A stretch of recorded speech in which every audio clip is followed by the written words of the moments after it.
Well, what's up, everybody? Welcome back to another one. It's been a while. We got some catching up to do. I'm happy to be back and turn this thing off. Everything's been going well, first of all, and talk about some of the changes and some of the last minute kind of tax decisions and things that we made this year, and why we made it, how you guys should be thinking about these types of things too. We got a 15 yard on the truck here. Gotta go drop this off. Jake's out running. You can see in the yard, I don't know what we got, 520 yards, like 8 15s, and I can't tell if there's any 10 yards. So things have definitely slowed down a little bit here. It's getting cold. We haven't had snow yet, but I mean, everything was frosty and icy yesterday. We got some puddles in the yard here. They're not frozen this morning, but they have been in the last couple of days, so winter is coming. So one thing we've been working on really hard this year, and you can't tell on this dumpster, is just making sure all the stickers and everything look nice and the same. And this is something I think is going to be a constant battle. And maybe you guys have some ideas or pointers. These stickers just get scratched, dented, ripped, dirty. I don't know what the solution is to keep it all looking nice. But that's something we've really been working on. I got a lot of stickers. I would say we re-stickered maybe 8 dumpsters this year, plus the new ones that we got. So like a dozen dumpsters.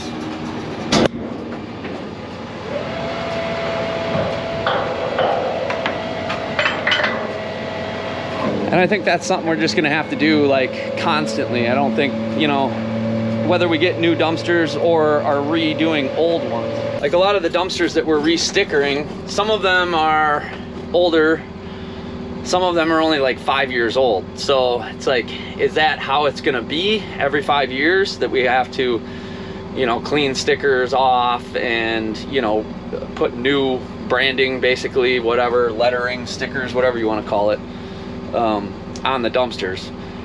But that's also something that I take pride in, just trying to keep everything as nice as possible, which the older the dumpsters get, and if you guys have been in the business for a while or you're newer in the business, this is something you're gonna have to deal with too. Dumpsters look so cool, clean and nice when they're brand new, and it seems like after about 5 years they really start looking kind of ratty, faded, scratched, rusty. Branding isn't looking nice, but it's something that we're aware of and something I'm trying to keep up with. And it's honestly kind of hard because a lot of these dumpsters stay in rotation, so they're never really available to. So just trying to pick off one at a time when you have time and when you have the dumpster, something that we've been doing a lot this year. And this is something I haven't really ever talked about so much, is like tax write-offs, and maybe this year is last minute tax write-offs. That brings up today's video sponsor, Docket. Docket is a software for our dumpster business that streamlines everything, keeps track of all of our numbers, keeps track of our dumpsters, helps us get Google reviews, and just really makes the dumpster business a lot easier and simplifies everything for the customers and for the operator. This is a great write-off for your business. So people think about, you know, when they're spending money for their business, is this worth it? Is it not? I know Docket and a good accountant are some of the best money that you can spend to keep everything in order in your business. And we all hate taxes. Taxes and death, they say, are the only 2 guarantees in life. These can be creative ways to save money on taxes. In some cases, by buying something that you necessarily don't need will actually save you money on taxes. Therefore, it's basically a wash. Docket is one of those things, and dumpsters could be those things. Stickers for your dumpsters could be those things. A new truck, new tires, many different things. So let's talk about some of like the creative ways that we're doing it. It's one thing that we changed, and you guys might want to look into, is changing your business from an LLC to an S Corp. This saved us a lot of money on taxes by switching. Now, I don't know the exact reasoning behind it because I'm not an expert, but having a good accountant, which is also a great write-off, if you guys don't have an accountant, I would say it is highly worth the money.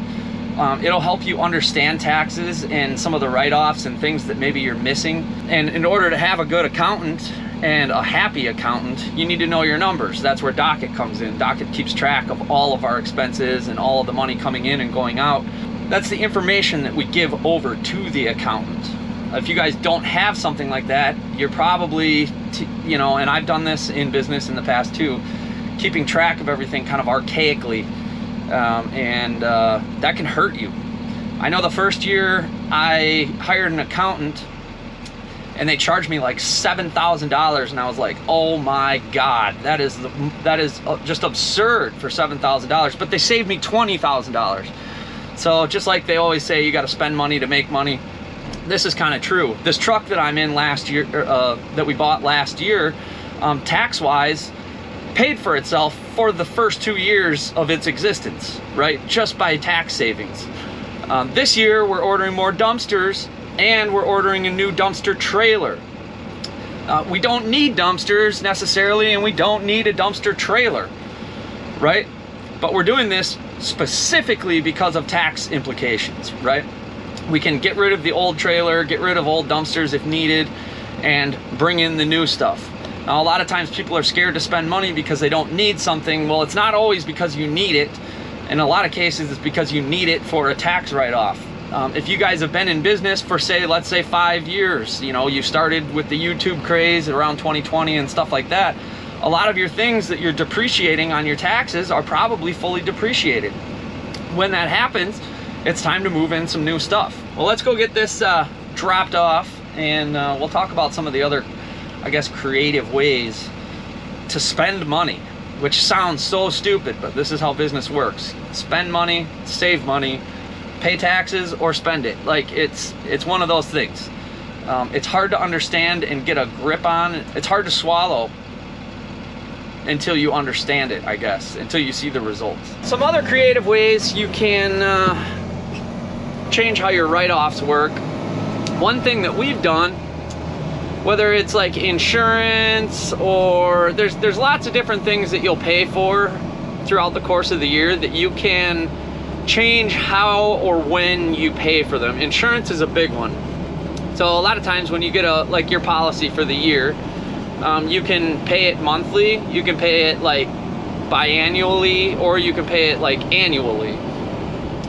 This is a creative way to change things up, and this is something I recommend all of you guys look into. How are you paying your insurance? And then what time of year are you paying for your insurance? Now, a lot of times if you pay for it like all up front, you're gonna get a discount, which is good, and I recommend that you do that if you can. But the other thing you might wanna do is spread that out, right? If you're always paying for it at one time of the year, maybe do it biannually. Or if you're paying for it like around January 1st, the difference between paying for it on January 1st and December 31st is a big difference, right? Because it will dictate whether you're on this year or last year's tax sheet. So that's something, if that makes sense to you guys, I hope it does. Something you should look into. And some of you, you know, maybe don't care or it doesn't matter, but this is where knowing your numbers and, you know, your profit and loss and stuff like that with your accountant makes a big difference. Now, for us, like I just told you, we're buying another trailer, and we are getting some more dumpsters. We might not receive that stuff until 2026, but we're gonna make sure that it's paid for in 2025, right? So this is the time of the year where you guys should be thinking, do I need to spend money? What can I spend it on? And, you know, just to save on taxes. A lot of times, like, that tax money is already gone. So you should be paying quarterly taxes. And if you're not paying quarterly taxes, then you're gonna have a tax burden at the end of the year. In most cases, like for us, we've already paid all of our quarterly taxes. So that money is essentially gone. And this is where a lot of people get this mixed up and don't really think about it, right? That money is essentially already gone, right? We don't even really think about that money because it's already spent. But if I told you you could spend $10,000 on such and such as a tax write-off and get a $10,000 tax return, would you do that? And I think everyone would answer yes. So that's kind of the things that I'm talking about here. Another thing, it just might be maintenance. You know, do you need the maintenance this year or can it wait? A lot of times, like maintenance and things like that can't wait. But when it gets to this time of the year and you need, I'm not saying like brakes or anything, you know, you need something done with your vehicle, your truck, your trailer, whatever. Can you wait till January 1st to do it and use it as a write-off for next year? Or should you not wait until January 1st, and should you be doing that now so that you get that write-off for this year? Maybe you have a want or a wish list. You know, I wish I had this, I would love to have that. Well, if you have money and you want something, it's probably a good time of the year to buy it, you know, because number one, you're gonna get that tax write-off, and number two, you're gonna get what you wanted. And that's always fun. Sometimes it comes down to just paying a bill, you know, like your monthly bills. You get them at the end of the month. Maybe you want to pay those bills ahead of time, or maybe you want to, and I'm not suggesting that anyone pay bills late. I'm not saying that. But if it's within the time frame, you might want to push those bills off onto next year for next year's write-off. If you have enough write-offs, say you already made a big purchase this year and you really don't need any more tax write-offs, any of those write-offs that you can defer into next year will just benefit you next year, because there is such a thing as having too much of a write-off. The other option when you buy something new, like say our trailers and our dumpsters, the first year you have the option how you want to depreciate those, like on a schedule. You have the option the first year. Once you get into a schedule, I don't quote me on this, but I don't think there's a way to change that schedule. So if you buy a truck today and you put it on a 5-year schedule, next year it's still going to be on that 5-year schedule. But if you buy a truck today, you can write that entire truck off in 1 year. Now, I'm not recommending you do it one way or the other. It's really going to come down to what you need for tax write-offs. But in some cases, and I've done this personally myself, where we will write off a piece of equipment all in the first year just to save on taxes. You really got to look at it, and you got to understand the numbers and if it makes sense. Now, before you guys say it, I am aware that Rolling Operations Clayton made a video very similar to this. I'm not trying to piggyback on his, and I almost didn't release this video just because I saw after I filmed that he did a video very similar to this.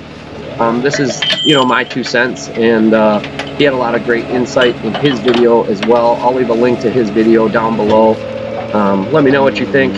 Just kind of random, kind of crazy that I guess we were thinking about the exact same thing at the exact same time of year, which just shows the importance of taxes and write-offs. I'm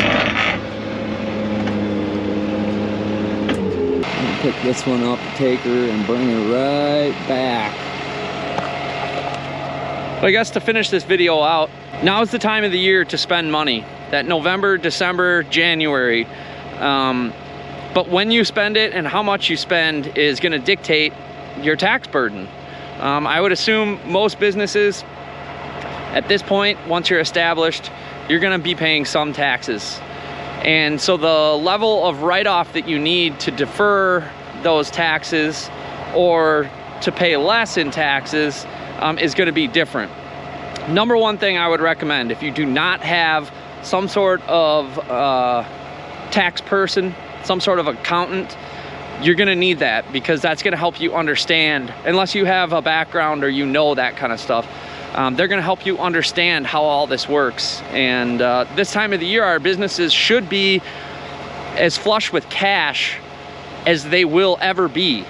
So now is the time to afford to buy things for next year. But like I said, and nothing, don't take anything that I'm saying literally. I'm not an expert and I'm not perfect at this, but making these decisions, I know year after year for us, is a difference of tens of thousands of dollars, one way or the other. And if you can take advantage of that, I highly recommend that you do. So there's lots of creative ways to do it, and an accountant will definitely help. And then knowing your numbers. And maybe you've already made purchases this year and you don't need any more. Maybe you need to do them on January 1st, but now's the time to think about it. It might already be even a little bit too late, depending on what you're looking to spend on. And it isn't always big purchases that can make a difference. It could be a lot of little things too. So keep all that kind of stuff in mind. And the other thing too owner distribution. Pay yourself, guys. Don't leave that money in the business bank account, because if you don't pay yourself, in a lot of cases, if you don't pay yourself, you're gonna end up paying like business tax on that versus personal tax. And there's a big difference in that. So keep all this kind of stuff in mind. And like I said, I'm not an expert, but I guess I pretend to be one on YouTube. And these are just discussions and thoughts to get you guys thinking, to help you throughout.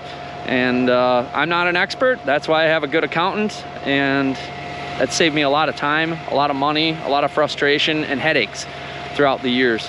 Know your numbers. Check out Docket. If you guys are looking to maybe upgrade your Docket plan and get more features out of Docket, maybe you're looking to switch from another software to Docket, now's the time to do it. There's a link down below. Use that. It helps me out. It helps support the channel. And yeah, we're gonna get back to it. We'll see you on the next one.